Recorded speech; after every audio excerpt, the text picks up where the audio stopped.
ಶ್ರೀ ಗುರುಭ್ಯೋ ನಮಃ. ಈಗ ಒಂದು 2-3 ತಿಂಗಳ ಹಿಂದೆ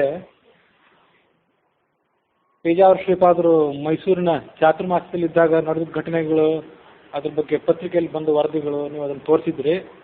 ಅದ್ರ ಬಗ್ಗೆ ಹೇಳಿದ್ದೆ ಒಂದು ಸ್ವಲ್ಪ ಮಟ್ಟಿಗೆ. ಇದು ಅದ್ರ ಮುಂದುವರೆದ ಭಾಗ. ಕಳೆದ ವಾರ ಪೇಜಾವರ ಶ್ರೀಪಾದರ 80ನೇ ವರ್ಷದ ಕಾರ್ಯಕ್ರಮಗಳ ನಿಮಿತ್ತ ಮತ್ತು ಇನ್ನಿತರ ಸುಧಾಮಗಳು ಇತ್ಯಾದಿ ಕಾರ್ಯಕ್ರಮಗಳ ನಿಮಿತ್ತ ದೊಡ್ಡದೊಂದು ಪಂಡಿತರ ಸಮಾವೇಶ ಇತ್ಯಾದಿಗಳು ಬೆಂಗಳೂರಿನಲ್ಲಿ ನಡೆದಿದ್ದು. ಆ ಸಮಾವೇಶದಲ್ಲಿ ನಾನಾ ರೀತಿಯಾದ ಶಾಸ್ತ್ರಾರ್ಥ ಗೋಷ್ಠಿಗಳೆಲ್ಲ ನಡೆದವು. ಅದರ ಪೈಕಿ ಸಮಾಜಕ್ಕೆ ಹೆಚ್ಚು ಉಪಯೋಗ ಆಗುವಂಥದ್ದು, ಸಮಾಜ ತನ್ನನ್ನು ತಿದ್ದುಕೊಳ್ಳಿಕ್ಕೆ ಬೇಕಾದಂಥ ಒಂದು ಗೋಷ್ಠಿ ಅಂದರೆ ಪೇಜಾವರ ಶ್ರೀಪಾದರು ತೆಗೆದುಕೊಂಡಂಥ ನಿಲುವುಗಳು, ಅದರ ಬಗ್ಗೆ ಸಾಂಪ್ರದಾಯಿಕ ಪಂಡಿತರು ಮಾಡಿದಂಥ ಆಕ್ಷೇಪಗಳು ಇತ್ಯಾದಿ ಇದ್ದವು. ಹಾಗಾಗಿ ಪೇಜಾವರ ಶ್ರೀಪಾದರ ಸನ್ನಿಧಾನದಲ್ಲಿ 1956ನೇ ಇಸ್ವಿಯಿಂದ ಇಲ್ಲಿ ತನಕ ಸುಮಾರು 50-55 ವರ್ಷಗಳಲ್ಲಿ ಅಧ್ಯಯನ ಮಾಡಿದಂಥ ವಿದ್ಯಾರ್ಥಿಗಳಲ್ಲದೆ ಅವರ ಶಿಷ್ಯರಲ್ಲದಂಥ ಬೇರೆ ಪಂಡಿತರು, ಆಧುನಿಕ ವಿಚಾರವಂತರಾದಂಥ ಪಂಡಿತರು, ಸಾಂಪ್ರದಾಯಿಕರಾದಂತಹ ಶಾಸ್ತ್ರವನ್ನು ಬಲವಾಗಿ ಪ್ರತಿಪಾದನೆ ಮಾಡುವಂಥ ಪಂಡಿತರು ಎಲ್ಲರೂ ಕೂಡ ಅಲ್ಲಿ ಸೇರಿದ್ದರು. ಪೇಜಾವರ ಶ್ರೀಪಾದರ ನಿಲುವು ಧಾರ್ಮಿಕ ಸುಧಾರಣೆಗಳ ಬಗ್ಗೆ, ಹಿಂದೂ ಸಮಾಜವನ್ನು ತಿದ್ದಬೇಕು ಅನ್ನೋದ್ರ ಬಗ್ಗೆ ಅವರು ತೆಗೆದುಕೊಂಡಂಥ ನಿಲುವುಗಳು, ಆಮೇಲೆ ಮೈಸೂರಿನಲ್ಲಿ ಅವರು ಚಾತುರ್ಮಾಸದಲ್ಲಿದ್ದಾಗ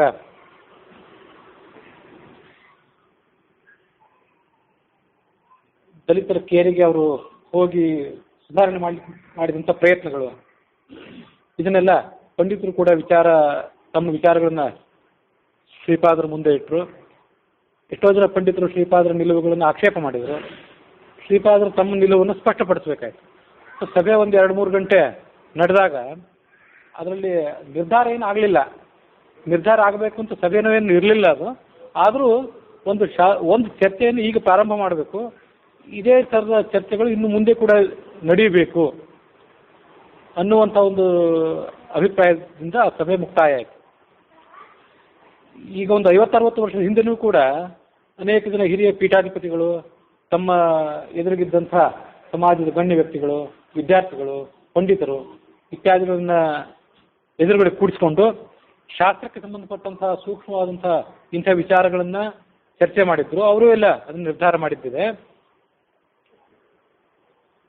ಶಾಸ್ತ್ರದಲ್ಲಿ ಬಲವಾಗಿ ಸಮರ್ಥನೆ ಮಾಡಿದ್ದಿದೆ. ಅಸ್ಪೃಶ್ಯರಾದವರನ್ನ ಮುಟ್ಟಬಾರದು ಅಂತ ಈ ರೀತಿಯಾಗಿ ಶಾಸ್ತ್ರದಲ್ಲಿ ಸಮರ್ಥನೆ ಮಾಡಿದ್ದಿದೆ. ಶಾಸ್ತ್ರದ ವಾಕ್ಯಗಳು ಆ ಥರ ಬೇಕಾದಷ್ಟು ಕಾಣಿಸ್ತವೆ. ಹಾಗೆಲ್ಲ ಇದ್ದಾಗ ಶ್ರೀಪಾದರು ಯಾವ ದೃಷ್ಟಿಯಿಂದ ಅಸ್ಪೃಶ್ಯರು ಅಂತ ಪರಿಗಣನೆ ಮಾಡದೆ ಅವರನ್ನು ಸಮೀಪಕ್ಕೆ ಕರ್ಕೊಂಡು ಶಾಸ್ತ್ರದ ಮರ್ಯಾದೆಯನ್ನು ಮೀರಿದ್ದು ಎಷ್ಟು ದೃಷ್ಟಿಯಿಂದ ಉಚಿತ ಅನ್ನೋ ಪ್ರಶ್ನೆ ಸಾರ್ವಜನಿಕರಿಂದ ವ್ಯಕ್ತ ಆಗಿತ್ತು. ವಿಶೇಷವಾಗಿ ಸಾಂಪ್ರದಾಯಿಕರಂಥ ಪಂಡಿತರಿಂದ ವ್ಯಕ್ತ ಆಗಿತ್ತು. ಮತ್ತೆ ನಾಡಿನಾದ್ಯಂತ ಹರಡಿರುವಂಥ ಶ್ರೀಪಾದರ ಶಿಷ್ಯರಿದ್ದಾರಲ್ಲ, ಆ ಶ್ರೀಪಾದರ ಶಿಷ್ಯರು ಜನಸಾಮಾನ್ಯರ ಸಂಪರ್ಕಕ್ಕೆ ಬರ್ತಾರಲ್ಲ, ಆ ಶ್ರೀಪಾದರ ಶಿಷ್ಯರು ಕೂಡ ಕೆಲವರು ಇಂಥ ನಿಮ್ಮ ನಿಲುವುಗಳ ಬಗ್ಗೆ ಜನಸಾಮಾನ್ಯರು ಹೀಗೆ ನಮ್ಮನ್ನು ಕೇಳ್ತಾರೆ, ನಾವೇನಾದ್ರು ಉತ್ತರ ಹೇಳಬೇಕು ಅಂತ ಶ್ರೀಪಾದರನ್ನು ಕೇಳುವಂಥ ತವಕದಲ್ಲಿದ್ದರು. ಹಾಗಾಗಿ ಸಾಂಪ್ರದಾಯಿಕರಾದಂಥ ಶ್ರೀಪಾದರ ಶಿಷ್ಯರಲ್ಲದೇ ಇರುವಂಥ ಪಂಡಿತರಿಗೆ ಮತ್ತು ತಮ್ಮದೇ ಆದಂಥ ಶಿಷ್ಯರಿಗೆ ಎಲ್ಲರಿಗೂ ಕೂಡ ಶ್ರೀಪಾದರು ಉತ್ತರ ಕೊಡಬೇಕಾಗಿತ್ತು. ಎಷ್ಟೋ ಜನ ಶ್ರೀಪಾದರ ಸನ್ನಿಧಾನದಲ್ಲಿ ಅಧ್ಯಯನ ಮಾಡಿದಂಥ ಶಿಷ್ಯರೇ ಶ್ರೀಪಾದರ ನಿಲುವನ್ನೇನು ಒಪ್ತಿರಲಿಲ್ಲ. ಆದರೂ ಕೆಲವುದ್ರಲ್ಲಿ ಅವರು ಒಂದು ದೃಷ್ಟಿಯಿಂದ ಕೆಲವರು ಮೌನವಾಗಿದ್ದರು, ಕೆಲವರು ಶ್ರೀಪಾದರ ನಿಲುವನ್ನು ಸಮರ್ಥನೆ ಮಾಡಿದರು. ಕೆಲವರು ಶ್ರೀಪಾದರ ಶಿಷ್ಯರಾಗಿದ್ದು ಸಾಂಪ್ರದಾಯಿಕವಾದ ಶಾಸ್ತ್ರವನ್ನು ಅಧ್ಯಯನ ಮಾಡಿ ಆಧುನಿಕ ಕಾನೂನನ್ನು ಅಭ್ಯಾಸ ಮಾಡಿ ಕಾನೂನಿನ ಸಲಹೆಗಾರರಾಗಿ ಕಾನೂನಿನ ಅಭ್ಯಾಸಗಾರರಾಗಿದ್ದವರು ಕೂಡ ಅಲ್ಲಿ ಕೆಲವರು ಬಂದಿದ್ದರು. ಶಾಸ್ತ್ರಗಳನ್ನ, ಸ್ಮೃತಿಗಳನ್ನ ಇತ್ಯಾದಿಗಳಿಂದ ಆಳವಾಗಿ ಅಭ್ಯಾಸ ಮಾಡಿದವರಿದ್ದರು, ಕಾನೂನು ವೇತ್ತರಿದ್ದರು, ಪುರೋಹಿತರಾದವರು ಇದ್ದರು, ಪಂಡಿತರಿದ್ದರು, ಹೀಗೆಲ್ಲರೂ ಕೂಡ ಇದ್ದರು. ಶ್ರೀಪಾದರು ಮನುಸ್ಮೃತಿ ಇತ್ಯಾದಿ ಕೆಲವು ಗ್ರಂಥಗಳನ್ನು ತಾವು ಉದಾಹರಣೆ ಮಾಡಿದರು. ಮತ್ತು ಪಂಡಿತರು ತೋರಿಸಿದಂಥ ಮನುಸ್ಮೃತಿ ಮೊದಲಾದ ಶ್ಲೋಕಗಳಿಗೆ ಅಸ್ಪೃಶ್ಯತೆ ಅಂತ ಅನ್ನೋದು ಹಿಂದೂ ಕೂಡ ಎಲ್ಲಿಯೂ ಆಚರಣೆಯಲ್ಲಿ ಇರಲಿಲ್ಲ. ಅಸ್ಪೃಶ್ಯತೆಯನ್ನು ಆಚರಣೆ ಮಾಡಬೇಕಾದಂಥ ಯಾವುದೇ ಆಧಾರ ಇಲ್ಲ. ಹಾಗಾಗಿ ಅಸ್ಪೃಶ್ಯತೆಯನ್ನು ನಾವು ಇವತ್ತು ಕೂಡ ಆಚರಣೆ ಮಾಡಬೇಕಾಗಿಲ್ಲ. ಇದ್ದಂಥ ಅಸ್ಪೃಶ್ಯತೆ ಎಲ್ಲಾದರೂ ಸುತ್ತಮುತ್ತಲಿದ್ದರೆ ಅದನ್ನು ತೊಡೆದು ಹಾಕ್ಲಿಕ್ಕೆ ಪ್ರಯತ್ನ ಪಡಬೇಕು ಅಂತ ಶ್ರೀಪಾದರು ಅಭಿಪ್ರಾಯಪಟ್ಟರು. ಹಾಗಾದರೆ ಈಗ ಅಲ್ಲಿದ್ದಂಥ ಎಷ್ಟೋ ಜನ ಸಾಂಪ್ರದಾಯಿಕರಾದಂಥ ಪಂಡಿತರು, ಬ್ರಾಹ್ಮಣರು, ಇಲ್ಲಿ ಕೂತಂಥವ್ರು ನಿಮಗೂ ಕೂಡ ನಾವು ನಮ್ಮ ಸುತ್ತಮುತ್ತಲಿರುವಂಥ ಸಮಾಜದೊಂದಿಗೆ ಯಾವ ರೀತಿ ವ್ಯವಹರಿಸಬೇಕು, ಅಸ್ಪೃಶ್ಯತೆಯನ್ನು ಆಚರಣೆ ಮಾಡಬಾರ್ದು ಅಂತ ಆದರೆ ಅದನ್ನು ಯಾವ ರೀತಿ ಆಚರಣೆ ಮಾಡಬೇಕು, ಇಂಥದ್ದೆಲ್ಲ ಗೊಂದಲ ಇತ್ತು. ಅದಕ್ಕೆ ಶ್ರೀಪಾದರು ಎಲ್ಲ ರೀತಿಯ ಸ್ಪಷ್ಟೀಕರಣ ಕೊಟ್ಟರು. ತಮ್ಮ ಅಭಿಪ್ರಾಯ ಏನು, ಅದಕ್ಕೆ ಶಾಸ್ತ್ರದ ಹಿನ್ನೆಲೆ ಏನಿದೆ, ಮತ್ತು ತಮ್ಮ ಗುರುಗಳಾದಂಥ ವಿದ್ಯಾಮಾನ್ಯ ತೀರ್ಥರೇನಿದ್ರು ಅವರು ಕೂಡ ಪೇಜಾವರ ಶ್ರೀಪಾದರನ್ನು ಮೊದಲಿಗೆ ಆಕ್ಷೇಪ ಮಾಡಿದರು. ಆಮೇಲೆ ಪೇಜಾವರ ಶ್ರೀಪಾದರು ತಮ್ಮ ಗುರುಗಳಿಗೆ ಶಾಸ್ತ್ರದ ಮಾತುಗಳನ್ನು ತೋರಿಸಿ ಅವರಿಗೆ ಸಮಾಧಾನ ಮಾಡಿದರು. ಹೀಗೆ ನನಗೂ ನನ್ನ ಗುರುಗಳಿಗೆ ಚರ್ಚೆ ನಡೆದಿತ್ತು ಅನ್ನೋದನ್ನೆಲ್ಲ ಸಭೆಯಲ್ಲಿ ಶ್ರೀಪಾದರು ವಿವರವಾಗಿ ಹೇಳಿದರು. ಆವಾಗಿನ ಒಂದು ಕಾಲದಲ್ಲಿ ಕೆಲವರು ದುಷ್ಟರಾದಂಥವ್ರು, ಸಮಾಜಕ್ಕೆ ಪೀಡಿತರಾದಂಥವ್ರು, ಕಳ್ಳತನವನ್ನು ವೃತ್ತಿಯನ್ನಾಗಿ ಆಶ್ರಯಿಸಿಕೊಂಡಂಥವ್ರು, ಇಂಥವ್ರು ಕೆಲವರು ಇದ್ದರು. ಅವರಿಗೆ ರಾತ್ರಿ ಕಾಲದಲ್ಲಿ ನಗರದ ಒಳಗೆ, ಗ್ರಾಮದ ಒಳಗೆ ಬರಬಾರದು ಅನ್ನುವಂಥ ನಿಷೇಧ ಇತ್ತು. ಯಾಕೆಂದರೆ ಅವ್ರು ಮೊದಲೇ ಕಳ್ಳರು, ಹಿಂಸಕರು, ದುಷ್ಟ ಪ್ರವೃತ್ತಿಯವರಾದ್ದರಿಂದ ರಾತ್ರಿ ಕಾಲದಲ್ಲಿ ಅವ್ರ ಒಳಗೆ ಬಂದರೆ ಅಂಥವ್ರನ್ನ ನಿಯಂತ್ರಣ ಮಾಡೋದು ಕಷ್ಟ ಆಗಿತ್ತು ಅನ್ನೋದಕ್ಕಾಗಿ ರಾತ್ರಿ ಕಾಲದಲ್ಲಿ ಬರಬಾರ್ದು ಅಂತ ನಿಯಂತ್ರಣ ಇತ್ತು.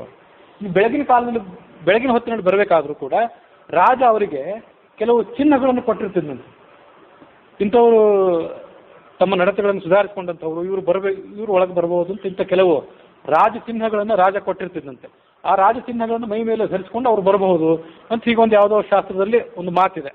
ಅದನ್ನು ಕೂಡ ಶ್ರೀಪಾದರ ಮುಂದೆ ಒಬ್ಬರು ಪಂಡಿತರು ತೋರಿಸಿದರು. ಶ್ರೀಪಾದರು ಅದರ ಶ್ಲೋಕದ ಪೂರ್ವಾಪರವನ್ನು ಕೂಡ ವಿಚಾರ ಮಾಡಿದರು. ವಿಚಾರ ಮಾಡಿ ಅವರು ದುಷ್ಟ ಪ್ರವೃತ್ತಿಯವರಾದ್ರೆ, ಯಾರೋ ಕೆಲವರು ದುಷ್ಟ ಪ್ರವೃತ್ತಿಯವರಾಗಿದ್ದರು, ಹಿಂಸ್ರ ಪ್ರವೃತ್ತಿಯವರಾಗಿದ್ದರು, ಅಂಥವ್ರನ್ನ ಸಮಾಜ ಬಹಿಷ್ಕರಿಸಿತ್ತು.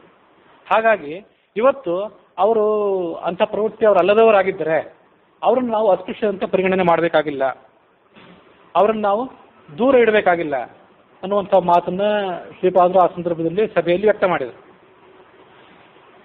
ಸಮಾಜದಲ್ಲಿ, ಪ್ರಾಚೀನವಾದಂಥ ಹಿಂದೂ ಸಮಾಜದಲ್ಲಿ ನಮಗೆಲ್ಲ ಗೊತ್ತಿದ್ದಂತೆ ಬ್ರಾಹ್ಮಣ, ಕ್ಷತ್ರಿಯ, ವೈಶ್ಯ, ಶೂದ್ರ ಅಂತ 4 ಜಾತಿಗಳಿದೆ.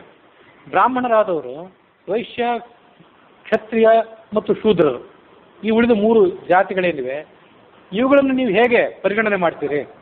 ಅದರಂತೆ ಅಸ್ಪೃಶ್ಯರು ಅನಿಸ್ಕೊಂಡವರನ್ನು ಕೂಡ ಹಾಗೆ ಪರಿಗಣನೆ ಮಾಡಬೇಕು, ಹಾಗೆ ಅವರನ್ನು ಟ್ರೀಟ್ ಮಾಡಬೇಕು, ಹಾಗೆ ಅವ್ರ ಜೊತೆ ಡೀಲ್ ಮಾಡಬೇಕು ಅಂತ ಪೇಜಾವರ ಸ್ವಾಮಿಗಳು ಆ ಸಂದರ್ಭದಲ್ಲಿ ಅಭಿಪ್ರಾಯಪಟ್ಟರು. ಇಂಥ ದೇವಾಲಯಗಳು, ಕೆರೆಗಳು, ಬಾವಿಗಳು, ನದಿಗಳಿಗೆ ಬ್ರಾಹ್ಮಣರು ಅಷ್ಟೇ ಅಲ್ಲ, ಬ್ರಾಹ್ಮಣರು, ಕ್ಷತ್ರಿಯರು, ವೈಶ್ಯರು, ಶೂದ್ರರು, ಈ 4 ಜಾತಿಗೆ ಸಂಬಂಧಪಟ್ಟಂಥವ್ರು ಎಲ್ಲರೂ ಕೂಡ ಬಂದೇ ಬರ್ತಾರೆ. ಎಲ್ಲರ ಸಹಕಾರದಿಂದಲೇ ಸಮಾಜದಲ್ಲಿ ಎಲ್ಲ ಸಂಸ್ಥೆಗಳು ನಡೀತವೆ. ಬರೇ ಬ್ರಾಹ್ಮಣರ ಸಂಸ್ಥೆಗಳಲ್ಲ, ಬರೇ ಬ್ರಾಹ್ಮಣರ ದೇವಾಲಯಗಳಲ್ಲ, ಬೇರೆ ಎಷ್ಟೋ ದೇವಾಲಯಗಳು ಕೂಡ ಸಮಾಜದಲ್ಲಿರುವಂಥ ಎಲ್ಲ ವರ್ಗದವರ ಬೆಂಬಲದಿಂದಲೇ ನಡೀಬೇಕಾಗುತ್ತೆ.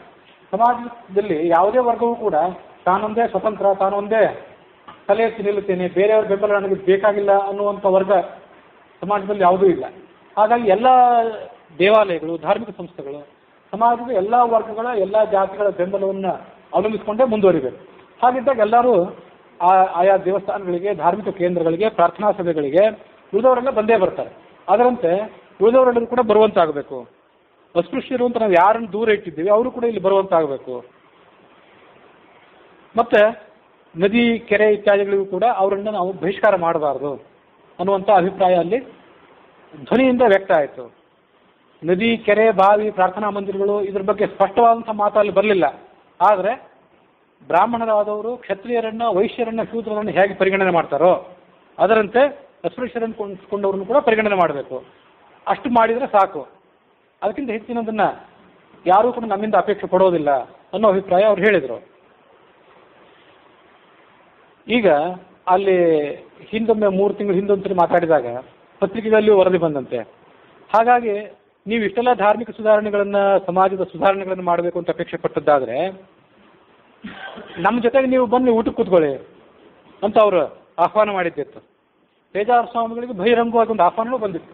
ಇಂಥ ದಿವಸ, ಇಂಥ ಸ್ಥಳದಲ್ಲಿ ನಿಮಗೆ ಒಪ್ಪುವಂಥ ಶಾಖಾಹಾರವನ್ನೇ ತಯಾರು ಮಾಡಿರ್ತೀವಿ, ಇಂಥ ಹೊತ್ತಿಗೆ ನಾವು ಕಾಯ್ತಿರ್ತೀವಿ, ನೀವು ಬರಬೇಕು ಅಂತ ಪೇಜಾವರ ಸ್ವಾಮಿಗಳಿಗೆ ಒಂದು ಆಹ್ವಾನವನ್ನು ಕೂಡ ಕೊಟ್ಟಿದ್ದರು. ಆದರೆ ನಾನು ಉಳಿದವ್ರ ಜೊತೆ ಇರಲಿ, ನಮ್ಮ ಶಿಷ್ಯರ ಜೊತೆಗೆ ನಾನು ಕೂತ್ಕೊಂಡು ಊಟ ಮಾಡೋದಿಲ್ಲ. ಸ್ವಾಮಿಗಳು ಕೂತ್ಕೊಂಡು ಊಟ ಮಾಡೋ ಪಂಕ್ತಿ ಏನಿದೆ ಅಲ್ಲಿ ನಾವು ಯಾರು ಕೂತ್ಕೊಳ್ಳುವಂತ ಇಲ್ಲ. ಎಷ್ಟು ದೊಡ್ಡ ಮಡಿ ಮಾಡುವಂಥ ಪಂಡಿತನೇ ಆಗಲಿ, ಎಂಥ ದೊಡ್ಡ ಘನ ವಿದ್ವಾಂಸನೇ ಆಗಲಿ, ಸ್ವಾಮಿಗಳ ಪಂಕ್ತಿಯಲ್ಲಿ ಯಾರು ಕೂತ್ಕೊಳ್ಳುವಂತೆ ಇಲ್ಲೇ ಇಲ್ಲ. ಅದು ನಮ್ಮ ಸಂಪ್ರದಾಯ. ಹಾಗಾಗಿ ಉಳಿದ ವರ್ಗಗಳ ಬಗ್ಗೆ, ಉಳಿದ ಜಾತಿಗಳ ಬಗ್ಗೆ ನಮಗೆ ಅಂತ ತಾತ್ಸಾರವೇನಿಲ್ಲ, ಇದು ನಮ್ಮ ಸಂಪ್ರದಾಯ ಅಷ್ಟೇ ಅಂತದನ್ನು ಶ್ರೀಪಾದರು ಸ್ಪಷ್ಟಪಡಿಸಿದರು. ಮತ್ತು ಹಿಂದೂ ಆ ಮಾತನ್ನು ಹೇಳಿದ್ದೆ, ಈಗೂ ಆ ಮಾತನ್ನು ಹೇಳಬೇಕಂತ ಬಯಸ್ತೇನೆ. ಏನಂದರೆ, ಪೇಜಾವರ ಶ್ರೀಪಾದರಾಗಲಿ ನಾವಾಗಲಿ ಅಂತ ಸುಧಾರಣೆಗಳನ್ನು ಮಾಡಬೇಕು ಅಂತ ಹೊರಟಾಗ ಇಂಥ ಎಲ್ಲ ಮಾತುಗಳನ್ನು ನಾವು ಎದುರಿಸ್ತೇವೆ, ಅವರು ಎದುರಿಸಿರ್ತಾರೆ, ನಾವು ಎದುರಿಸ್ತಿರ್ತೇವೆ. ಆದರೆ ಇವೆಲ್ಲ ಏನಿದೆ ಅರ್ಥವಿಲ್ಲದ ಮತ್ತು ಯಾವುದೇ ಪ್ರಯೋಜನವನ್ನು ತಂದುಕೊಡದಂಥ ಪಂಥಾಹ್ವಾನಗಳು. ಸಮಾಜಕ್ಕೆ ಬೇಕಾಗಿರೋದೇನು? ಎಲ್ಲ ಜಾತಿಯವರು, ಎಲ್ಲ ವರ್ಗದವರು ಸಾಮರಸ್ಯದಿಂದ ಬಾಳಬೇಕಷ್ಟೇ. ಸಾಮರಸ್ಯದಿಂದ ಬಾಳಬೇಕು ಅಂತ ಎಲ್ಲರೂ ಅಪೇಕ್ಷೆ ಪಡ್ತಾರೆ. ಅಷ್ಟು ಹೊರತು ನೀವು ಊಟಕ್ಕೆ ಬನ್ನಿ, ನಾವು ನಿಮ್ಮವ್ರನ್ನ ಮದುವೆ ಮಾಡ್ಕೊಳ್ತೀವಿ, ನೀವು ನಮ್ಮವ್ರನ್ನ ಮದುವೆ ಮಾಡ್ಕೊಳ್ರಿ ಅನ್ನುವಂಥ ಇವೆಲ್ಲ ಏನಿದೆ, ಅಷ್ಟು ಮಾಡ್ಕೊಂಡ್ರೂ ಕೂಡ ಸಾಮರಸ್ಯ ಇಲ್ಲದೇ ಇದ್ದರೆ, ಅಕ್ಕಪಕ್ಕದಲ್ಲಿ ಕೂತ್ಕೊಂಡು ಊಟ ಮಾಡಿದ್ರು ಸಾಮರಸ್ಯ ಇಲ್ಲದೇ ಇದ್ದರೆ ಊಟ ಮಾಡಿದ್ರಿಂದ ಆಗಬೇಕಾದ ಪ್ರಯೋಜನವಿಲ್ಲ. ಮದುವೆ ಮಾಡಿಕೊಂಡ್ರೂ ಕೂಡ ಎಲ್ಲ ಪಂಗಡಗಳ ಮರ್ಯಾದೆಯನ್ನೆಲ್ಲ ಮೀರಿ ಮದುವೆ ಮಾಡಿಕೊಂಡ್ರೂ ಕೂಡ ಸಾಮರಸ್ಯ ಮೂಡಿಲ್ಲದೇ ಇದ್ದರೆ ಮನುಷ್ಯನಿಗೆ ಅದರಿಂದ ಏನು ಪ್ರಯೋಜನ ಆಗೋದಿಲ್ಲ. ಮನುಷ್ಯನ ಮೂಲ ಸ್ವಭಾವ ಎಂಥದ್ದು ಅಂದರೆ ಗುಂಪುಗಾರಿಕೆ. ನೀವು ಬೇರೆ ಒಂದು ಯಾವ್ದಾದ್ರು ದೇಶಕ್ಕೆ ಹೋಗಿ, ಬೇರೆ ಒಂದು ಯಾವ್ದಾದ್ರು ದೇಶಕ್ಕೆ ಹೋದಾಗ ಅಲ್ಲಿ ನಿಮ್ಮ ಭಾಷೆ ಮಾತಾಡೋರು ಸಿಗೋದಿಲ್ಲ. ಆಕಸ್ಮಿಕವಾಗಿ ನಿಮ್ಮ ಭಾಷೆ ಮಾತಾಡೋರು ಯಾರು ಸಿಕ್ಬಿಟ್ರೆ, ನಮ್ಮವರು ಅಂತ ನೀವು ಅವರನ್ನು ಹತ್ತಿರ ತಗೋತೀರಿ. ಕನ್ನಡ ಮಾತಾಡೋರು ಒಟ್ಟಾಗ್ತೀರಿ. ಅದರಲ್ಲೂ ಯಾರೋ ಒಬ್ರು ಬ್ರಾಹ್ಮಣರನ್ನು ಸಿಕ್ಬಿಟ್ರೆ, ಇಷ್ಟು ದಿವಸ ಇಲ್ಲಿ ಯಾರು ಬ್ರಾಹ್ಮಣರು ಇಲ್ಲಿಲ್ಲದೆ ನೀವು ಬಂದ್ರಿ ಅಂತ ಭಾಳ ಸಂತೋಷ ಪಡ್ತೀರಿ. ಇದು ಮನುಷ್ಯನ ಇದು ಮೂಲ ಸ್ವಭಾವ ಇದು. ಅದರಿಂದ ಅದನ್ನು ವ್ಯಕ್ತವಾಗಿ ಹೇಳಿದೆ ಅಷ್ಟೇ. ಬ್ರಾಹ್ಮಣರಲ್ಲೇ ಮಾಧ್ವರ ಆದವರಿಗೆ ಮಾಧ್ವರ ಯಾರು ಸಿಕ್ಕೇ ಇರಲಿಲ್ಲ. ನಿಮ್ಮೂರೊಳಗೆ ಎಷ್ಟು ಜನ ವೈಷ್ಣವರಿದ್ದಾರೆ ಅಂತ ಕೇಳ್ತಾರೆ. ಈ ವೈಷ್ಣವರಿದ್ರೇನು, ಸ್ಮಾರ್ತರಿದ್ರೇನು, ಯಾರಿದ್ರೇನು, ಅದನ್ನ ಯಾರು ವಿಚಾರ ಮಾಡ್ಲಿಕ್ಕೆ ಹೋಗೋದಿಲ್ಲ. ಅಯಂ ನಿಜ ಪರೋವೇತಿ ಗಣನಾ ಲಘುತೇ ತಥಾಂ ಉದಾರ ಚರಿತಾನಾಂತು ವಸುಧೈವ ಕುಟುಂಬಕಂ. ನಿಮ್ಮ ಊರಿನಲ್ಲಿ ಎಷ್ಟು ಜನ ಮನುಷ್ಯರಿದ್ದಾರೆ ಅಂತ ಯಾರು ಪ್ರಶ್ನೆ ಉದಾಹರಣೆ ನೀವು ಎಲ್ಲೂ ಕೇಳಿರ್ಲಿಕ್ಕಿಲ್ಲ. ಇಲ್ಲಿ ಸುತ್ತಮುತ್ತಿದ್ದವರೆಲ್ಲ ಮನುಷ್ಯರೇ ಅಂತ ನಮ್ಮ ಪರಿಗಣನೆ. ಯಾರು ಎಷ್ಟು ಮಾತ್ರಕ್ಕೆ ಮನುಷ್ಯರು ಅಂತ ಅವರವರ ತೀರ್ಮಾನ ಮಾಡ್ಕೊಳ್ಬೇಕಷ್ಟೇ. ಮನುಷ್ಯತ್ವಕ್ಕೊಂದು ಏನಾದ್ರು ಟೆಸ್ಟ್ ಇದ್ದರೆ, ಅದಕ್ಕೊಂದು ಏನಾದ್ರು ಅಳತೆಗೋಲಿದ್ರೆ ನಮ್ಮವರೇ, ನಾವು ಯಾರೂ ಮನುಷ್ಯರೇ ಆಗಿರ್ಲಿಕ್ಕಿಲ್ಲ. ಕೇಳಿ ನಿಮ್ಮ ಊರಲ್ಲಿ ಬ್ರಾಹ್ಮಣರು ಎಷ್ಟಿದ್ದಾರೆ, ವೈಷ್ಣವರು ಎಷ್ಟಿದ್ದಾರೆ ಅಂತ ಕೇಳ್ತಾರೆ, ಸ್ಮಾರ್ತರು ಎಷ್ಟಿದ್ದಾರೆ ಅಂತ ಕೇಳ್ಕೋತಾರೆ. ಯಾರು ಕನ್ನಡದವ್ರು ಸಿಗದೇ ಇರೋ ತನಕ ಇವ್ರಿಗೆ ಕನ್ನಡದವ್ರು ಬೇಕು, ಆಮೇಲೆ ಬ್ರಾಹ್ಮಣರು ಸಿಕ್ಕಾಗ ಬ್ರಾಹ್ಮಣರು ಬೇಕು, ವೈಷ್ಣವರು ಸಿಕ್ಕಾಗ ವೈಷ್ಣವರು ಬೇಕು. ಇದು ಮನುಷ್ಯನ ಮೂಲಭೂತ ಗುಂಪುಗಾರಿಕೆ. ವೈಷ್ಣವರಲ್ಲೇ ಆದರೆ ಘಟ್ಟದ ಕೆಳಗಿನವ್ರು ಅವ್ರದ್ದೊಂದು ಗುಂಪುಗಾರಿಕೆ, ಮೇಲಿನವ್ರದ್ದೊಂದು ಗುಂಪುಗಾರಿಕೆ. ಇವು ನೇರವಾದ ಮಾತುಗಳೇನಿದೆ ಬಹಳ ವಿಚಿತ್ರವಾಗಿ ಕಾಣಿಸ್ಬೋದು ನಿಮಗೆ, ಆದರೆ ಇದ್ದದ್ದನ್ನು ಹೇಳಿದೆ. ಈಗೇನು ನಮ್ಮಲ್ಲಿದೆ, ನಮ್ಮಲ್ಲಿ ಯಾವ ಕುಹಕ ಇದೆ, ನಮ್ಮಲ್ಲಿ ಯಾವ ಅಲ್ಪತನ ಇದೆ, ಅದನ್ನು ನಾನು ಶಬ್ದದ ರೂಪದಲ್ಲಿ ನಿಮ್ಮ ಮುಂದಿಟ್ಟೆ ಅಷ್ಟೇ. ಇದನ್ನೀಗ ನಾವು ಮೀರಿ ನಿಲ್ಲಬೇಕಾದದ್ದು. ಹೀಗೆ ಮೂಡಬೇಕಾದದ್ದೇನು? ಸಾಮರಸ್ಯ. ಅದರ ಹೊರತಾಗಿ ನೀವು ನಮ್ಮ ಮನೆಗೆ ಊಟಕ್ಕೆ ಬನ್ನಿ, ನಾವು ನಿಮ್ಮ ಮನೆಗೆ ಊಟಕ್ಕೆ ಬರ್ತೀವಿ, ನಾವು ನಿಮ್ಮಲ್ಲಿ ಮದುವೆ ಮಾಡ್ಕೋತೀವಿ, ನೀವು ನಮ್ಮಲ್ಲಿ ಮದುವೆ ಮಾಡ್ಕೊಳ್ಳಿ ಅನ್ನುವಂಥ ಎಲ್ಲ ಪ್ರಶ್ನೆಗಳೇನಿವೆ, ಈ ಪ್ರಶ್ನೆಗಳಿಗೆ ಅರ್ಥ ಇಲ್ಲ, ಅದಕ್ಕೆ ಪ್ರಯೋಜನವೂ ಇಲ್ಲ ಆ ಪ್ರಶ್ನೆಗೆ ಉತ್ತರ ಕೊಟ್ಟರೆ. ಮತ್ತು ಅಂಥ ಪ್ರಶ್ನೆಗಳು ನಮಗೆ ಎದುರಾಗ್ತಾವೆ ಅಂತ ಹೇಳಿ ನಾವು ಭಯಪಟ್ಟು ಸಮಾಜದ ಸುಧಾರಣೆಯನ್ನು ನಿಲ್ಲಿಸುವಂತಿಲ್ಲ. ಸಮಾಜದ ಸುಧಾರಣೆ ಮಾಡಬೇಕಾದದ್ದು ಪೀಠಾಧಿಪತಿಗಳಾದವರು, ಪಂಡಿತರಾದವರು, ಜನಸಾಮಾನ್ಯರು, ಇವರೆಲ್ಲರ ಕರ್ತವ್ಯನೇ ಇದೆ. ಹೀಗೆ ಅವ್ರು ಪ್ರಶ್ನೆ ಕೇಳ್ತಾರೆ, ಅದಕ್ಕೆ ಅವ್ರ ಗೊಡವೆ ನಮ್ಗೆ ಯಾಕೆ? ನಮ್ಮಷ್ಟು ನಾವು ಮನೆಯಲ್ಲಿ ಹಿಂದೆ ಮಾಡ್ಕೊಂಡಿರಬಾರ್ದೆ? ಸಮಾಜ ಸುಧಾರಣೆ ಮಾಡೋ ಗೊಡವೆ ನಿಮ್ಗೆ ಯಾಕೆ ಅನ್ನುವಂತಿಲ್ಲ. ಪ್ರಶ್ನೆ ಕೇಳೋರು ಇದ್ದವ್ರೆ. ಬಸವಣ್ಣನವ್ರನ್ನೂ ಪ್ರಶ್ನೆ ಕೇಳಿದ್ರು, ಅವ್ರನ್ನೂ ಟೀಕೆ ಮಾಡಿದ್ರು. ಬಸವಣ್ಣನವರು ಮಾಡಿದ ಸಮಾಜ ಸುಧಾರಣೆಗಳೆಲ್ಲ ಸಫಲ ಆದವೇನು? ಆಗಲಿಲ್ಲ. ಅವ್ರಿಗೆ ಗಾಂಧಿ ಮಾಡಿದ ಸುಧಾರಣೆಗಳು ಸಫಲ ಆದವೇನು? ಆಗಲಿಲ್ಲ. ಯಾರಿಗಾಗಿ ಆತ ಗಾಂಧಿ ತನ್ನ ಜೀವನವನ್ನು ತೆಗೆದ್ರು, ಅವರು ಗಾಂಧಿಯನ್ನು ಕೊನೆಗೆ ದೂರ ಇಟ್ಟರು. ಇದು ಗೊತ್ತಿರಬೇಕು ನಿಮ್ಗೆಲ್ಲರಿಗೂ. ಉತ್ತರ ಪ್ರದೇಶದಲ್ಲಿ ಇವತ್ತು ಕೆಲವು ದಲಿತರ ಪಕ್ಷಗಳು ಗಾಂಧಿಯನ್ನೇ ಬೈತಾರೆ. ಯಾವ ಪಕ್ಷ, ಆ ಪಕ್ಷದ ನಾಯಕರು ಯಾರು, ನಾಯಕಿಯರು ಯಾರು, ಅದನ್ನೆಲ್ಲ ಅಷ್ಟು ವ್ಯಕ್ತವಾಗಿ ಹೇಳಲಿಕ್ಕೆ ಹೋಗೋದಿಲ್ಲ. ಅಂದರೆ ಇದನ್ನ ಯಾಕೆ ಗಾಂಧಿಯ ಮಾತು ಮತ್ತು ಬಸವಣ್ಣನ ಮಾತನ್ನು ಯಾಕೆ ಹೇಳಿದೆ ಅಂದರೆ, ಸಮಾಜ ಸುಧಾರಣೆ ಮಾಡಬೇಕು ಅಂತ ಯಾರು ಹೋಗಿರ್ತಾರೆ ಅವರೆಲ್ಲರೂ ಇಂಥ ಪ್ರಶ್ನೆಗಳನ್ನ ಎದುರಿಸಿರ್ತಾರೆ. ಗಾಂಧಿಯವರು ಅವ್ರ ಜೊತೆಯಲ್ಲೇ ಊಟ ಮಾಡ್ತಿದ್ರು, ಅವರ ಶೌಚಾಲಯಗಳನ್ನು ತೊಳೆದ್ರು. ಇನ್ನೇನು ಮಾಡ್ಲಿಕ್ಕೆ ಸಾಧ್ಯ ಮನುಷ್ಯ? ಸುಧಾರಣೆಗೆ ಸಂಬಂಧಪಟ್ಟಂತೆ ಇನ್ನು ಯಾವ ಮುಂದಿನ ಹಂತವನ್ನು ಮನುಷ್ಯ ತಗೊಳ್ಳಿಕ್ಕೆ ಸಾಧ್ಯ? ಬಸವಣ್ಣನವರು ಎಲ್ಲ ಮಾಡಿದ್ರು, ಎಲ್ಲ ಥರದ ಮದುವೆಗಳನ್ನ ಮಾಡ್ತಿದ್ರು. ಅವ್ರನ್ನು ಬೈದೇ ಬಿಟ್ರೇನು? ಬ್ರಾಹ್ಮಣರು ಬೈದರು, ಲಿಂಗಾಯತರು ಬೈದರು, ಎಲ್ಲ ಇದನ್ನ ವ್ಯಕ್ತವಾಗಿ ಹೇಳ್ತಿದ್ದಾನೆ ಅಷ್ಟೇ. ಎಲ್ಲರೂ ಬೈದರು. ಹಾಗಾಗಿ ಸುಧಾರಣೆಗಳನ್ನು ಮಾಡಬೇಕು ಅಂತ ಹೊರಟಂಥವ್ರು ಕೂಡ ಈ ಥರದ ತೊಂದರೆಗಳಿಗೆ ಸಿಲುಕಿರ್ತಾರೆ. ಅಮೆರಿಕಾದಲ್ಲಿ ಸುಧಾರಣೆ ಮಾಡಲಿಕ್ಕೆ ಹೊರಟಂಥವರು ಕೂಡ ಅಬ್ರಹಾಂ ಲಿಂಕನ್ ಅಂಥವರು, ವರ್ಣಭೇದ ನೀತಿಯನ್ನು ತೊಡೆದು ಹಾಕಲಿಕ್ಕೆ ಪ್ರಯತ್ನ ಪಟ್ಟಂಥವರು ದುಷ್ಕರ್ಮಿಗಳ ಗುಂಡಿಗೆ ಆಹುತಿಯಾದರು. ಮತ್ತು ಕೆಲವರು ಮಾರ್ಟಿನ್ ಲೂಥರ್ ಕಿಂಗ್ ಅಂತ ನಮಗೆ ನೆನಪು, ಆತನು ಧಾರ್ಮಿಕ ಸುಧಾರಣೆ ಮಾಡಬೇಕು ಅಂತ ಪ್ರಯತ್ನ ಪಟ್ಟವನು, ಆತನು ಕೂಡ ಹತ್ಯೆಗೊಳಗಾದಂಥ ನೆನಪು. ಅದು ದೇಶ ವ್ಯಕ್ತಿಗಳ ಹೆಸರೆಲ್ಲ ಸ್ವಲ್ಪ ಅಸ್ಪಷ್ಟವಾದಂಥ ನೆನಪು, ಅಷ್ಟು ಸ್ಪಷ್ಟವಾಗಿಲ್ಲ. ಹೀಗೆ ಅಮೆರಿಕದ ಗಾಂಧಿ, ಮಾರ್ಟಿನ್ ಲೂಥರ್ ಕಿಂಗ್, ಹೀಗೆ ಸುಧಾರಣೆ ಮಾಡಲಿಕ್ಕೆ ಅಂತ ಪ್ರಯತ್ನ ಪಟ್ಟವರು ಯಾವುದೇ ದೇಶದಲ್ಲಿ ಇರಲಿ, ಯಾವುದೇ ಊರಿನಲ್ಲಿ ಇರಲಿ, ಯಾವುದೇ ಸಮಾಜದಲ್ಲಿ ಇರಲಿ, ಅವರು ಟೀಕೆಗಳನ್ನು ಎದುರಿಸಿರ್ತಾರೆ. ನಮಗೆ ಟೀಕೆ ಬರ್ತದೆ ಅನ್ನೋ ಕಾರಣಕ್ಕಾಗಿ ಭಯಪಟ್ಟು, ಆತಂಕಪಟ್ಟು ಅವ್ರು ಸುಧಾರಣೆ ಮಾಡದೇ ಇದ್ದರೆ ಅದರಿಂದ ಒಟ್ಟಾರೆ ಯಾರಿಗೆ ಹಾನಿ? ಸಮಾಜಕ್ಕೆ ಹಾನಿ. ಸಮಾಜ ಭಗ್ನ ಆದರೆ, ಸಮಾಜದ ಸಾಮರಸ್ಯಕ್ಕೆ ಭಂಗ ಬಂದರೆ ಅದರಿಂದ ತೊಂದರೆ ಯಾರಿಗೆ? ನಾವಿಲ್ಲಿ ಮನೆಯೊಳಗೆ ಆರಾಮಿದ್ದೇವೆ ಅಂತ ಕೂತ್ಕೊಳ್ಳುವಂತಿಲ್ಲ, ಬ್ರಾಹ್ಮಣರು ಕೂತ್ಕೊಳ್ಳುವಂತಿಲ್ಲ, ಲಿಂಗಾಯತರು ಕೂತ್ಕೊಳ್ಳುವಂತಿಲ್ಲ, ಉಳಿದ ಯಾವ ಜಾತಿಗಳವರು ಕೂತ್ಕೊಳ್ಳುವಂತಿಲ್ಲ. ಎಲ್ಲರೂ ಕೂಡ ಸುಧಾರಣೆಗಾಗಿ ಪ್ರಯತ್ನ ಮಾಡಲೇಬೇಕು. ಅದನ್ನು ಮಾಡದೇ ಇದ್ದರೆ ನಾವು ಯಾರೂ ಕೂಡ ಇರೋದೇ ಸಾಧ್ಯ ಇಲ್ಲ. ಮತ್ತು ಇನ್ನೊಂದು ವಿಷಯ, ಬ್ರಾಹ್ಮಣರಾದವರು ನಾವೇನು ಅರ್ಥ ಮಾಡ್ಕೊಳ್ಬೇಕಂತಂದ್ರೆ, ನೀವು ನಮ್ಮ ಜೊತೆ ಊಟ ಮಾಡಿ, ನಿಮ್ಮಲ್ಲಿ ನಾವು ಮದುವೆ ಮಾಡ್ಕೋತೀವಿ, ನಮ್ಮಲ್ಲಿ ನೀವು ಮದುವೆ ಮಾಡ್ಕೋತೀವಿ ಅನ್ನೋ ಪ್ರಶ್ನೆಗಳಿವೆ ಅಲ್ಲ, ಅವು ನಾವು ಕುಹಕಿಗಳಿಂದ, ಸಮಾಜದ ಬಗ್ಗೆ ನಿಜವಾದಂಥ ಕಾಳಜಿ ಇಲ್ಲದೇ ಇದ್ದವರಿಂದ ಎದುರಿಸುವಂಥ ಪ್ರಶ್ನೆಗಳು. ವಾಸ್ತವಿಕವಾಗಿ ಸಮಾಜ, ಬ್ರಾಹ್ಮಣೇತರ ಸಮಾಜ ಏನಿದೆ, ಅದು ಬ್ರಾಹ್ಮಣರನ್ನು ಗೌರವಿಸ್ತದೆ. ಆದರೆ ಆ ಬ್ರಾಹ್ಮಣರು ಸರಿಯಾದಂಥ ದಾರಿಯಲ್ಲಿರಬೇಕು. ಬ್ರಾಹ್ಮಣರು ನಿಜವಾದಂಥ ವಿಶ್ವಾಮಿತ್ರರಾಗಬೇಕು. ಮುಂದೆ ಇದೇ ರಾಮಾಯಣದ ವರ್ಣನೆ ಮಾಡುವಾಗ ವಿಶ್ವಾಮಿತ್ರರ ಕಥೆ ಬರೋದಿದೆ. ವಿಶ್ವಾಮಿತ್ರ ಮೊದಲು ಕ್ಷತ್ರಿಯ ಆಗಿದ್ದವರು, ತನ್ನ ಪ್ರವೃತ್ತಿಯಿಂದ ಮೊದಲು ಕ್ಷತ್ರಿಯನಾಗಿದ್ದರೂ ಕೂಡ ಆ ಕ್ಷತ್ರಿಯ ಬಲ, ತೋಳ ಬಲ, ಅಧಿಕಾರ ಬಲ ಇವೆಲ್ಲ ವ್ಯರ್ಥ ಅಂತ ಮನಗಂಡು ವಿಶ್ವಕ್ಕೆ ನಾನು ಉಪಕಾರ ಮಾಡುವಂಥ ವ್ಯಕ್ತಿ ಆಗಬೇಕು ಅಂತ ಹೇಳಿ ಕೌಶಿಕ ಅಂತಿದ್ದವರು ವಿಶ್ವಾಮಿತ್ರರಾದರು. ವಿಶ್ವಾಮಿತ್ರ ಅಂದರೆ ವಿಶ್ವಕ್ಕೆ ಮಿತ್ರ. ಅವರು ವಿಶ್ವಕ್ಕೆ ಅಮಿತ್ರ ಅಲ್ಲ, ವಿಶ್ವಕ್ಕೆ ಮಿತ್ರರಾದರು. ಹೀಗೆ ಬ್ರಾಹ್ಮಣನಾದವನು ತನ್ನ ನಡವಳಿಕೆಯಿಂದ ಅದನ್ನು ಜಗತ್ತಿಗೆ ತೋರಿಸಬೇಕು. ತನ್ನ ಸದ್ವೃತ್ತದಿಂದ ಮತ್ತು ಜಗತ್ತಿಗೆ ನಾನು ಹಿತೈಷಿಯಾಗಿದ್ದೇನೆ ಅನ್ನುವ ಕಾಳಜಿಯನ್ನು ಆತ ತನ್ನ ತನುವಿನಿಂದ, ಮನಸ್ಸಿನಿಂದ ಅದನ್ನು ಸ್ಪಷ್ಟವಾಗಿ ತೋರಿಸ್ಬೇಕು. ಅದನ್ನು ನಾವು ಬರೇ ನಾಟಕ ಮಾಡಿದರೆ, ತೋರಿಕೆಯ ಪ್ರವೃತ್ತಿ ಆದರೆ ಅದನ್ನೆಲ್ಲರೂ ಅರ್ಥ ಮಾಡ್ಕೊಂಡು ಬಿಡ್ತಾರೆ, ಗೊತ್ತಾಗಿಬಿಡ್ತದೆ. ತೋರಿಕೆಯದ್ದಾಗಿರಬಾರ್ದು, ನೈಜವಾದಂಥ ಕಳಕಳಿಯಾಗಿರಬೇಕು. ಹಾಗಿದ್ರೆ ಆ ಬ್ರಾಹ್ಮಣ, ಎಲ್ಲ ಬ್ರಾಹ್ಮಣರು ಕೂಡ ವಿಶ್ವಾಮಿತ್ರರಾಗ್ತಾರೆ. ನಾವೇನು ಸದಾಚಾರಗಳನ್ನು ಮಾಡ್ತೇವೆ, ಆ ಸದಾಚಾರಗಳನ್ನು ಬ್ರಾಹ್ಮಣೇತರವಾದಂಥ ಸಮಾಜ ಏನಿದೆ ಅದು ಅಪೇಕ್ಷೆ ಪಡ್ತದೆ. ಮೊನ್ನೆ ನಾನು ಶಿವಪಾಲಿಗೆ ಹೋದಾಗ ಆ ಮಾತನ್ನು ಕೆಲವು ಜನರಿಂದ ಕೇಳಿದೆ. ನೀವು ನಿಮ್ಮ ಧರ್ಮದಲ್ಲಿ ಏನು ಇದ್ದೀರಿ, ಅದರಿಂದ ನಿಮಗೂ ಒಳ್ಳೆಯದಿದೆ, ನಮಗೂ ಒಳ್ಳೆಯದಿದೆ ಅನ್ನೋಂಥ ಮಾತನ್ನು ಒಬ್ಬರು ನನಗೆ ಹೇಳಿದರು. ನಾವು ನಮ್ಮ ಧರ್ಮ, ಬ್ರಾಹ್ಮಣರಾದವರು ಬ್ರಾಹ್ಮಣ ಧರ್ಮದಲ್ಲಿರಬೇಕು, ನೀವು ನಿಮ್ಮ ಮಡಿಮೇಲಿಗಳನ್ನು ಶುದ್ಧವಾದ ರೀತಿಯಲ್ಲಿ ಆಚರಣೆ ಮಾಡಬೇಕು ಅನ್ನೋದನ್ನು ಬ್ರಾಹ್ಮಣೇತರವಾದಂಥ ಸಮಾಜ ಏನಿದೆ ಅದು ಕೂಡ ಪ್ರಾಮಾಣಿಕವಾದ ಸಮಾಜ ಆಗಿದ್ದರೆ ಅವರೆಲ್ಲರೂ ಕೂಡ ಅದನ್ನು ಅಪೇಕ್ಷೆ ಪಡ್ತಾರೆ.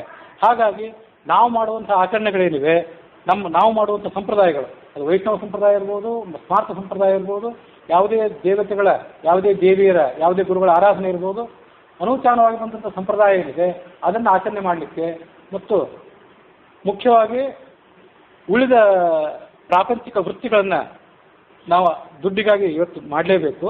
ಅದೆಲ್ಲದಕ್ಕಿಂತ ಹೆಚ್ಚಾಗಿ ಧಾರ್ಮಿಕವಾದಂಥ ವಿದ್ಯಾಭ್ಯಾಸ ಮತ್ತು ತತ್ವಶಾಸ್ತ್ರದ ವಿದ್ಯಾಭ್ಯಾಸ ಏನಿದೆ ಅದನ್ನು ಬ್ರಾಹ್ಮಣರಾದವರು ಮಾಡೋದ್ರ ಬಗ್ಗೆ ಹೆಚ್ಚು ಗಮನ ಕೊಡಬೇಕು. ಅದು ಇವತ್ತು ಲೋಪ ಆಗ್ತಿರೋದು. ಧಾರ್ಮಿಕ ಆಚರಣೆಗಳು ಮತ್ತು ತತ್ವಶಾಸ್ತ್ರದ ಅಭ್ಯಾಸ ಇದನ್ನು ಮಾಡುವಂಥ ಪ್ರವೃತ್ತಿ ಬ್ರಾಹ್ಮಣರಲ್ಲಿ ಇವತ್ತು ಕ್ರಮವಾಗಿ ಲೋಪ ಆಗ್ತಿದೆ. ಹೌದು, ಉಳಿದವರೆಲ್ಲರಿಗೂ ದುಡ್ಡು ಬೇಕು, ಹಾಗೆ ಬ್ರಾಹ್ಮಣರಿಗೂ ದುಡ್ಡು ಬೇಕು. ಹಾಗಾಗಿ ಬ್ರಾಹ್ಮಣರಾದರೂ ಕೂಡ ದುಡ್ಡಿನ ಹಿಂದೆ, ಯಾವ ವೃತ್ತಿ ದುಡ್ಡನ್ನು ಕೊಡ್ತದೋ ಆ ವೃತ್ತಿಯನ್ನು ಮಾಡೋದ್ರ ಹಿಂದೆ ಅವರು ಭಾವಿಸ್ತಾ ಇರೋದು ಸತ್ಯವೇ. ಅದರ ಜೊತೆಗೆ ಧಾರ್ಮಿಕ ವಿದ್ಯಾಭ್ಯಾಸ ಮತ್ತು ತತ್ವಶಾಸ್ತ್ರದ ವಿದ್ಯಾಭ್ಯಾಸದ ಬಗ್ಗೆ ಅವರು ಗಮನ ಕೊಟ್ಟರೆ ಅದರಿಂದ ಅವರಿಗೂ ಕ್ಷೇಮ ಮತ್ತು ಸುತ್ತಮುತ್ತಲಿರುವಂಥ ಸಮಾಜ ಏನಿದೆ ಅದು ನಮ್ಮಿಂದ ಅದನ್ನು ಅಪೇಕ್ಷೆ ಪಡ್ತದೆ ಅನ್ನೋದನ್ನು ನಾವು ತಿಳ್ಕೊಳ್ಬೇಕು. ಕೆಲವರು ನಮ್ಮನ್ನು ಟೀಕೆ ಮಾಡೋರು ಇರ್ಬೋದು. ಅದು ಟೀಕೆ ಯಾರು ನಮ್ಮನ್ನು ಮಾಡಿದಾಗ ಬಸವಣ್ಣನ ನೆನಪು ಮಾಡ್ಕೊಳ್ಳಿ, ಗಾಂಧಿಯನ್ನು ನೆನಪು ಮಾಡ್ಕೊಳ್ಳಿ. ಟೀಕೆ ಮಾಡೋರು ಎಲ್ಲ ಕಡೆ ಇದ್ದೇ ಇರ್ತಾರೆ.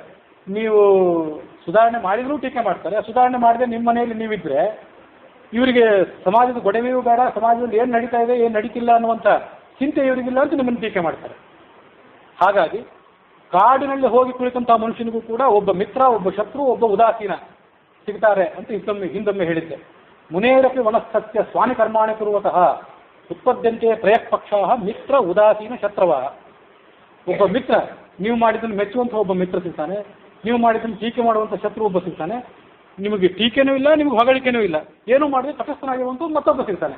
ನೀವು ಸುಧಾರಣೆ ಮಾಡಬೇಕು ಅಂತ ಸಮಾಜಕ್ಕೆ ಇಳಿದ್ರೂ ಸಿಗ್ತಾನೆ, ನೀವು ಮನೆಯಲ್ಲಿ ಕೂತ್ಕೊಂಡು ನಿಮ್ಮಷ್ಟು ನೀವು ಸಂಧ್ಯಾವಂದನೆ ಮಾಡಿ ದೇವ್ರ ಪೂಜೆ ಮಾಡಿ ತೀರ್ಥ ಪ್ರಸಾದ ತಗೊಂಡು ವಿಶ್ರಾಂತಿ ತಗೊಂಡಿದ್ರು ನಿಮ್ಮನ್ನು ಟೀಕೆ ಮಾಡೋರು ಇದ್ದೇ ಇರ್ತಾರೆ. ಹಾಗಾಗಿ ಮನುಷ್ಯನಿಗೆ ಯಾವುದೇ ಪೀಠಾಧಿಪತಿ ಆಗಲಿ, ಪಂಡಿತನಾಗಲಿ, ಜನಸಾಮಾನ್ಯರಾಗಲಿ ಅವರಿಗೆ ಸುಧಾರಣೆ ಮಾಡುವಂಥ ಅಪೇಕ್ಷೆ ಏನಾದರೂ ಬಂದರೆ, ಸುಧಾರಣೆ ಮಾಡಬೇಕಂತ ತಮ್ಮ ಕರ್ತವ್ಯವನ್ನು ನಿಭಾಯಿಸಬೇಕು ಅಂತ ಅಪೇಕ್ಷೆ ಬಂದರೆ ಅವರು ಅದಕ್ಕೆ ಯಾವುದೇ ಮುಚ್ಚುಮರೆ ಇಲ್ಲದೆ, ಯಾವುದೇ ಟೀಕೆಗಳಿಗೆ ಅಂಜದೆ ಅವರು ಆ ಪ್ರವೃತ್ತಿಯನ್ನು ಮಾಡಬೇಕು. ಇದು ಶ್ರೀಪಾದರು ಆವತ್ತಿನ ದಿವಸ ತಾವೇನು ಮಾತಾಡಿದ್ರು ಅದರ ಮಾತಿನ ಒಂದು ಸಾರಾಂಶ ಇದೆ. ಆವತ್ತು ಚರ್ಚೆ ಮುಕ್ತಾಯ ಆಯಿತು ಅಂತಿಲ್ಲ. ಯಾಕೆಂದರೆ ಸಮಾಜದಲ್ಲಿ ಆಧುನಿಕ ವಿಚಾರವಂತರಾದಂಥ ಪಂಡಿತರಿದ್ದಾರೆ. ಸಾಂಪ್ರದಾಯಿಕರಾದಂಥ ಸಂಪ್ರದಾಯವನ್ನು ಅನೂಚಾನವಾಗಿ ಪಾಲಿಸಬೇಕು. ಅಲ್ಲಿ ಏನು ಹೇಳಿದೆ ಶಾಸ್ತ್ರದಲ್ಲಿ ಅದಕ್ಕೆ ಸ್ವಲ್ಪವೂ ಬದಲಾವಣೆ ಮಾಡದಂತೆ ಆಚರಣೆ ಮಾಡಬೇಕು ಅನ್ನುವಂಥ ಪಂಡಿತರು ಸಮಾಜದಲ್ಲಿದ್ದಾರೆ. ಈ ಒಂದು 3 ತಿಂಗಳ ಹಿಂದೆ ಮಾತಾಡಿದಾಗ ಸಾಂಪ್ರದಾಯಿಕರ ಬಗ್ಗೆ ಕೆಲವು ಕಟುವಾದಂಥ ಆಕ್ಷೇಪಗಳನ್ನು ಮಾಡಿದ್ದೆ ಅಂತ ಆಮೇಲೆ ನನಗೆ ಆ ಧ್ವನಿ ಮುದ್ರಣವನ್ನು ಓದಿದಾಗ ನೆನಪಿಗೆ ಬಂತು. ಇವತ್ತು ಅದನ್ನು ಮಾಡಬೇಕಂತ ಅನಿಸ್ತಿಲ್ಲ. 3 ತಿಂಗಳಾದ್ಮೇಲೆ ಸ್ವಲ್ಪ ಬುದ್ಧಿ ಪಕ್ವ ಆಗಿದೆ ಅಂತ ಅನಿಸ್ತಿದೆ. ಸಾಂಪ್ರದಾಯಿಕರಾದವರು ಸಂಪ್ರದಾಯವನ್ನು ಅನೂಚಾನವಾಗಿ ಪಾಲಿಸಬೇಕು ಅಂತಿದ್ದವರು ಹಾಗೆ ಅಪೇಕ್ಷೆ ಇದ್ದರೆ ಅವ್ರು ಹಾಗೆ ಮಾಡಲಿ, ಸುಧಾರಣೆ ಮಾಡಬೇಕು ಅಂತಿದ್ದು ಹೀಗೆ ಮಾಡಲಿ. ಯಾರನ್ನೂ ಕೂಡ ಅವಮಾನಿಸುವಂಥ, ಯಾರನ್ನೂ ಅನುಮಾನಿಸುವಂಥ ಪ್ರವೃತ್ತಿ ನಮಗೆ ಬೇಡ. ನಾನು ಕೂಡ ಆ ಪ್ರವೃತ್ತಿಯನ್ನು ತಿದ್ದುಕೊಳ್ಬೇಕು. ಸಮಾಜದಲ್ಲಿ ಎಲ್ಲರನ್ನೂ ಕೂಡ, ಸಾಂಪ್ರದಾಯಿಕರನ್ನ ಮತ್ತು ಆಧುನಿಕರೆಲ್ಲರನ್ನೂ ಕೂಡ ಉದಾರ ದೃಷ್ಟಿಯಿಂದ ನೋಡುವಂಥ ಪ್ರವೃತ್ತಿ ನಮಗೆ ಬರಬೇಕು ಅಂತ ಈ ಒಂದು 3 ತಿಂಗಳಲ್ಲಿ ನಾನು ಆಲೋಚನೆ ಮಾಡಿದ್ದೇನೆ ಅಂತ ನಿಮ್ಮ ಮುಂದೆ ಹೇಳ್ಕೊಳ್ಬೇಕು ಅಂತ ಅಪೇಕ್ಷೆ ಪಡ್ತೀನಿ. ಹೀಗೆ ಅಲ್ಲಿ ಆ ಸಭೆ ಮುಕ್ತಾಯ ಆಗಿತ್ತು. ಮುಕ್ತಾಯ ಆದರೂ ಕೂಡ ಸಭೆಯ ಕೊನೆಗೆ ಇಲ್ಲಿ ತೀರ್ಮಾನ ಏನೂ ಆಗಿಲ್ಲ. ಇಲ್ಲಿ ಆಗಿರೋರಿಗೆ ಚರ್ಚೆಯ ಪ್ರಾರಂಭ ಅಷ್ಟೇ. ಇನ್ನೂ ಮುಂದೆ ಇಂಥ ಅನೇಕ ಚರ್ಚೆಗಳು ಸಾರ್ವಜನಿಕರು, ಪಂಡಿತರು, ಪೀಠಾಧಿಪತಿಗಳು ಎಲ್ಲರೂ ಕೂಡಿ ಇಂಥ ಚರ್ಚೆಗಳನ್ನು ಮಾಡಬೇಕು ಅಂತ ಅಲ್ಲಿಗೆ ಬಂದಿತ್ತು. ವೈಯಕ್ತಿಕವಾಗಿ ನನ್ನ ಅಭಿಪ್ರಾಯದಂತೆ ಮನುಷ್ಯ ಯಾವುದೇ ಶಾಸ್ತ್ರ ಇರಲಿ, ಅದು ಯಾವುದೇ ಶಾಸ್ತ್ರ ಇರಲಿ, ಯಾವುದೇ ಧರ್ಮ ಇರಲಿ, ಹಿಂದೂ ಧರ್ಮ ಇರಲಿ, ಮುಸಲ್ಮಾನ್ ಧರ್ಮ ಇರಲಿ, ಕ್ರೈಸ್ತ ಧರ್ಮ ಇರಲಿ, ಲಿಂಗಾಯತ ಧರ್ಮ ಇರಲಿ, ಕಾಲಾನುಗುಣವಾಗಿ ಮನುಷ್ಯನಿಗೆ ಸಮಾಜಕ್ಕೆ ಎದುರಾಗುವಂಥ ಸಮಸ್ಯೆಗಳೇನಿವೆ ಆ ಸಮಸ್ಯೆಗಳಿಗೆ ಉತ್ತರಿಸಿದಂಥ ಧರ್ಮ ಏನಿದೆ ಆ ಧರ್ಮ ತನ್ನ ಪ್ರಸ್ತುತತೆಯನ್ನು ಕಳ್ಕೊಳ್ತದೆ. ಹಾಗಾಗಿ ಮನುಸ್ಮೃತಿಯಲ್ಲಿ ಒಂದು ಮಾತಿದೆ, ಧರ್ಮಕ್ಕೆ ವಿರುದ್ಧವಾದಂತಹ ಅರ್ಥ ಮತ್ತು ಕಾಮಗಳನ್ನು ಪರಿತ್ಯಾಗ ಮಾಡಬೇಕು. ಧರ್ಮಕ್ಕೆ ವಿರುದ್ಧವಾಗಿ ದುಡ್ಡನ್ನು ಸಂಪಾದನೆ ಮಾಡೋದಾಗಲಿ, ಕಾಮವನ್ನು ಅನುಭವಿಸೋದಾಗಲಿ ಮಾಡಬಾರ್ದು. ಮತ್ತು ಧರ್ಮವೇ ಆಗಲಿ ಶಾಸ್ತ್ರದಲ್ಲಿ ಹೇಳಿದೆ ಅಂತ ಆಚರಣೆ ಮಾಡುವಂಥ ಗೊಡವೆಗೆ ಹೋಗಬಾರ್ದು. ಆ ಧರ್ಮ ಒಂದು ವೇಳೆ ಸಮಾಜಕ್ಕೆ ಸುಖಕರ ಆಗಿಲ್ಲದೇ ಇದ್ದರೆ, ಧರ್ಮಂ ಚಾಪಿ ಅಸುಖೋದ್ರಿಕ್ತಂ ಶ್ಲೋಕ ವಿಕೃಷ್ಟಮೇವಚ, ಯಾವ ಧರ್ಮ ಸುಖವನ್ನು ಕೊಡಲಾರದೋ, ಸಮಾಜಕ್ಕೆ ಯಾವ ಧರ್ಮ ಕಂಟಕವಾಗಿದೆಯೋ ಅಂಥ ಧರ್ಮವನ್ನು ಪರಿತ್ಯಾಗ ಮಾಡಬೇಕು ಅನ್ನುವಂಥ ಒಂದು ಮಾತು ಮನುಸ್ಮೃತಿಯಲ್ಲಿದೆ. ಇದು ಧರ್ಮಶಾಸ್ತ್ರದ ತಿರುಳಿದೆ.